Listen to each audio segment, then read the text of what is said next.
What if I told you that one of the most heavily guarded trade secrets of the 17th century wasn't a weapon, a map, or a precious gem?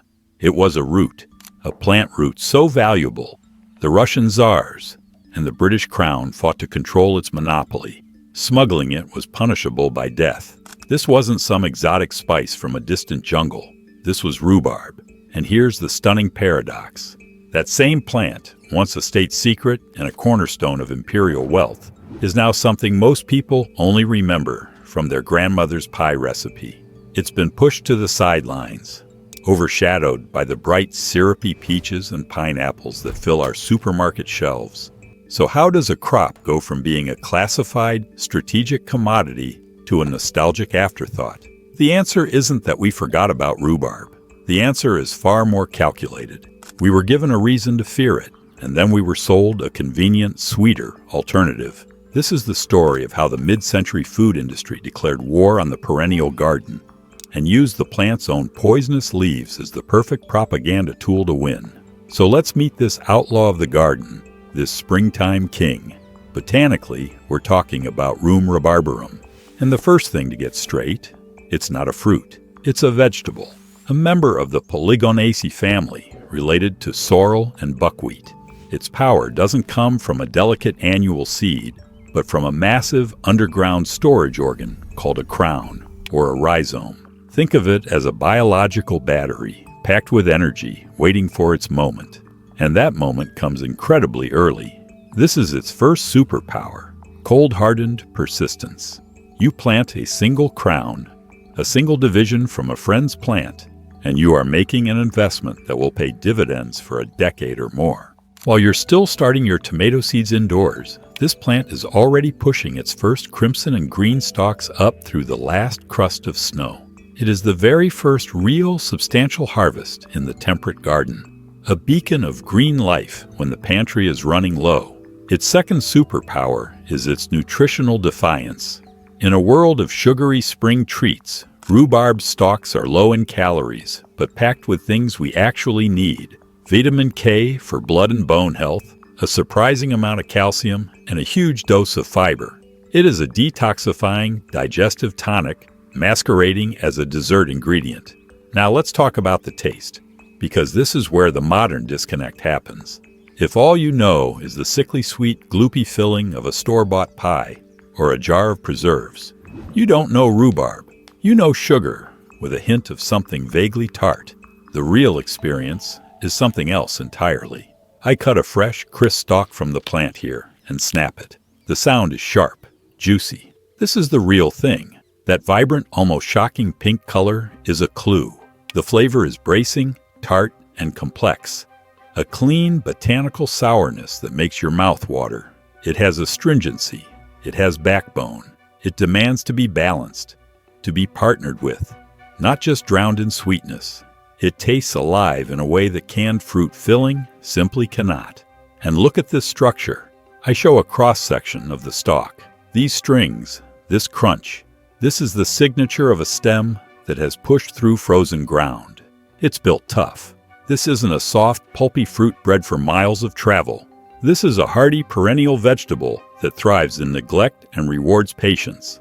It is the absolute antithesis of everything designed for the industrial food chain. And that, as we're about to see, is exactly what made it a target. To understand how far rhubarb fell, you have to understand just how high it once rose. Its story begins not with pie, but with pharmacy. For centuries, it was the root that was coveted. Dried and powdered, it was a prized medicinal laxative and digestive aid, traveling the Silk Road from the mountains of China. This rhubarb officinal was so valuable, European apothecaries paid 10 times its weight for the best quality. Kings and queens had personal supplies. It was, in every sense, a drug, regulated, expensive, and powerful. But in the 18th and 19th centuries, a delicious accident happened. While the root was medicine, people in Britain and America began to discover the culinary potential of the stalks, and it sparked a mania. By the Victorian era, rhubarb had entered its golden age. This wasn't a cottage garden curiosity. It was a full-blown agricultural industry. In places like Yorkshire, England and the Rhubarb Triangle, they perfected forcing. They grew crowns in dark, warm sheds, harvesting pale, tender stalks by candlelight to prevent them from photosynthesizing. This was high-tech, year-round production for the elite. In America, it was a staple. Seed catalogs featured multiple varieties. Market reports listed rhubarb prices alongside potatoes and wheat. Cookbooks from the 1800s are filled with recipes, not just pies, but rhubarb wines, jams, savory sauces, and spring tonic cordials to cleanse the blood after a long winter.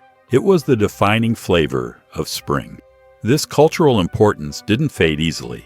When both world wars threatened food security, governments on both sides of the Atlantic turned to a simple solution: victory gardens.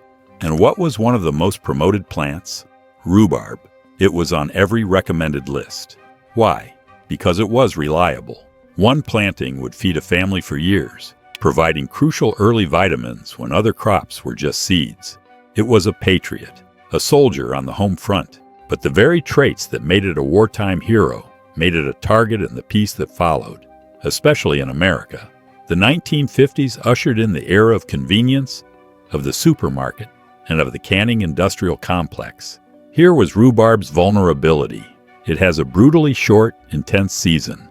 A cannery wants to run its machines year-round, not for 3 frenzied weeks in spring. More importantly, rhubarb is fiercely, uncompromisingly tart. To make it palatable in a pie, you need sugar, a lot of sugar. And in the post-war era, sugar was transitioning from a rationed commodity to a cheap, abundant ingredient. But the memory of scarcity was fresh. The housewife, bombarded with new convenience foods, saw rhubarb as work. It had to be chopped, sweetened, cooked. And then, the knockout punch arrived in the gleaming aisles of the new supermarkets. Cheap, canned tropical fruit, pineapple from Hawaii, peaches from California. These fruits were naturally sweet, packed in heavy syrup, available every single day of the year, and they whispered a seductive promise. No work, no bitterness, just instant sunny sweetness. Why wrestle with a sour, stringy stalk from your muddy garden when you could open a can of perfect golden slices? Rhubarb, the hardy perennial that survived winters and wars, suddenly looked difficult, old-fashioned, and frankly, a little poverty-stricken. The stage was set for its character assassination, and the tool for the job was growing, conveniently, right on top of it. This is where the story shifts from neglect to active dismissal. The food industry that emerged after World War II had a new set of rules, and rhubarb broke 3 of them catastrophically. First, its seasonality was a logistical nightmare. The factory model demands consistency, a predictable, year-round flow of raw material to keep multi-million-dollar canning lines humming. Rhubarb's entire harvest crashes the gates in a frantic 3-week window. You can't build a scalable national brand on that. Compare that to pineapples, which could be harvested, shipped, and processed in a staggered, endless summer. Rhubarb was an unruly relic of a local seasonal past. Second, its tartness became a marketing liability. In an era first defined by sugar rationing and then by the nascent fear of calories, rhubarb was stuck with an image problem. It was the plant that required a cup of sugar just to be edible. It was cast as the demanding, high-maintenance ingredient, while canned fruits arrived ready to eat, pre-sweetened in their own syrup.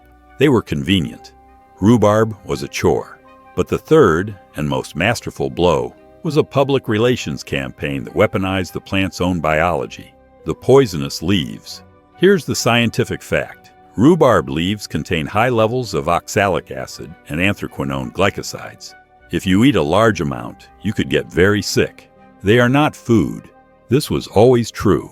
But in the mid-20th century, this fact was transformed from a simple gardening footnote into a potent cultural scare story. Articles began to appear, not just in gardening manuals, but in mainstream women's magazines and newspapers, emphasizing the dangers lurking in your garden.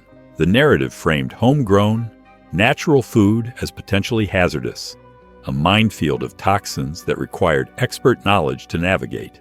The contrast was painted clearly and deliberately. On one side, the dangerous, complicated rhubarb, from your unpredictable backyard, with its toxic leaves you must carefully discard. On the other side, the safe, sterile, sweet canned fruit from the trusted scientific factory. The message was subconscious but powerful. Why take the risk? Why do the work? We have made this safer and easier for you. This triggered a linguistic and visual demotion. Rhubarb was gradually scrubbed from the forefront of modern cookbooks. It ceased to be the spring giant or the victory plant. Its language became shrouded in nostalgia. It was now Grandma's old-fashioned rhubarb pie. It was relegated to the chapter on heritage desserts or forgotten flavors. It wasn't contemporary. It was a memory. And underpinning all of this was a brutal economic logic. The emerging agro-industrial complex isn't built on you growing food. It's built on you buying food repeatedly. A rhubarb crown is a one-time purchase that yields for a decade. It facilitates sharing, trading divisions with neighbors. It creates a parallel, non-monetized economy of abundance. But a canned pie filling, a supermarket pie, a boxed dessert mix, those are consumables. They are repeat sales. The system profits from your annual, even weekly purchase of sweetness, not from your single investment in a perennial source of tartness. Rhubarb's greatest strength, its enduring, self-reliant productivity, was its ultimate commercial flaw in a world engineered for endless consumption. They didn't just offer a substitute. They made the original seem suspect, difficult, and obsolete. But here's the beautiful truth they couldn't erase. The rhubarb plant doesn't care about marketing campaigns. It's still out there, in old farmsteads, along forgotten fence lines, and in the gardens of those who remember. It's waiting for a renaissance. And bringing back this spring king is one of the simplest, most powerful acts of food sovereignty you can do. First, finding it is an act of community. You don't usually buy this as a seed. You get a division, a chunk of the living root crown. This is how it's been shared for centuries. Ask a gardening neighbor, check local plant swaps, or look for heirloom nurseries. You're not just buying a plant. You're receiving a living piece of history, a clone of a plant that may have fed a family for generations. Planting it is a lesson in trust. Find a spot with decent sun and well-drained soil. Give it some compost, water it in, and then walk away. Seriously, its first year, let it establish its mighty root system. It's building its decade-long foundation. From year 2 onward, it asks for almost nothing. No coddling, no sprays. It's the ultimate plant it and forget it perennial, surviving droughts and freezing winters that would kill tender annuals. Now, the harvest. This is where you reclaim its narrative. Yes, make the classic pie, but that's just the gateway. Hold up a freshly cut stalk. This is a versatile tart wonder. Chop it for a vibrant pink compote to spoon over yogurt. Simmer it down with onions and spices for a stunning, tangy chutney that cuts through the richness of grilled pork or cheese. It makes a brilliant, shocking pink syrup for cocktails or soda. Some of the best homemade wine I've ever tasted was made from these stalks. The philosophy here is profound. In a single rhubarb plant, you have a symbol of true food resilience. It doesn't wait for a supply chain. It defies seasonality by being the very first to produce. It provides a harvest in the hungry gap of late spring, when last year's stores are low and new crops are just seedlings. It is a living asset in your garden, appreciating in size and yield every year, while the value of a canned good depreciates the moment you open it. Growing rhubarb isn't just about nostalgia. It's a quiet, deliberate step off the conveyor belt of consumable food and into a cycle of regenerative abundance. You're not just growing an ingredient, you're cultivating independence. So, we're left with a choice that sits at the very heart of what it means to feed ourselves today.